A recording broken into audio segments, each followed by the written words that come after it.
Mr. Speaker, yesterday the industry minister said in this House that Georgia Pacific has committed to maintaining employment levels. Now, how many times have we heard him say that before, only to watch companies that were approved throw people out of work? But here we have a new gall being demonstrated by the company. Georgia Pacific already started firing staff before the government gave approval for the takeover. And the Timmins mill is closed, the Calgary operation is shut down.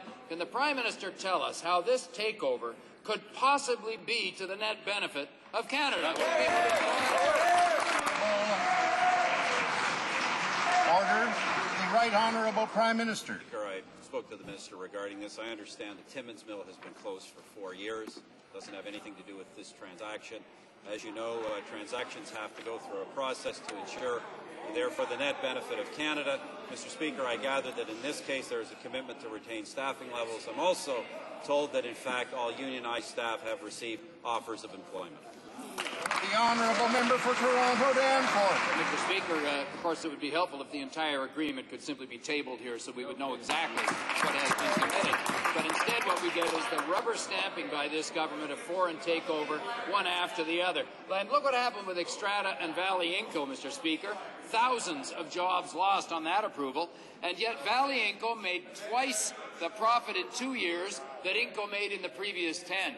They've doubled the salaries of their executives over there at that company. Why? Probably because they're taking a hard line against the workers who've now been out 10 months on a strike to get fairness. When will the Prime Minister learn a lesson and stop rubber stamping?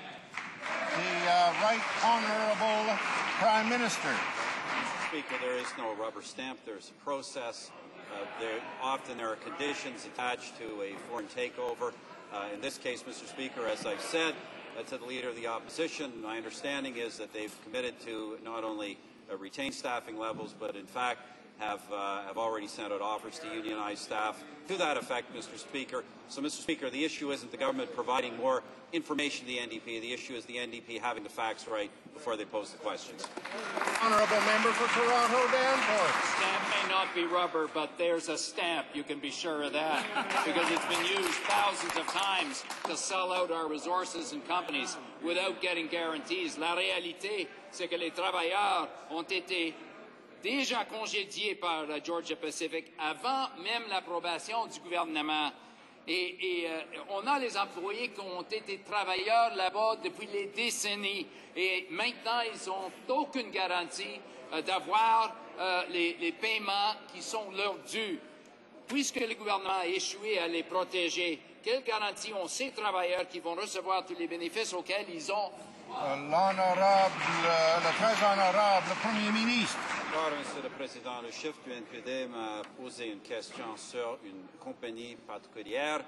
Monsieur le Président, selon mes informations, la compagnie a dit qu'il va maintenir les niveaux d'emploi et en même temps, Monsieur le Président, cette compagnie a déjà envoyé des offres d'emploi à ses employés syndicalisés.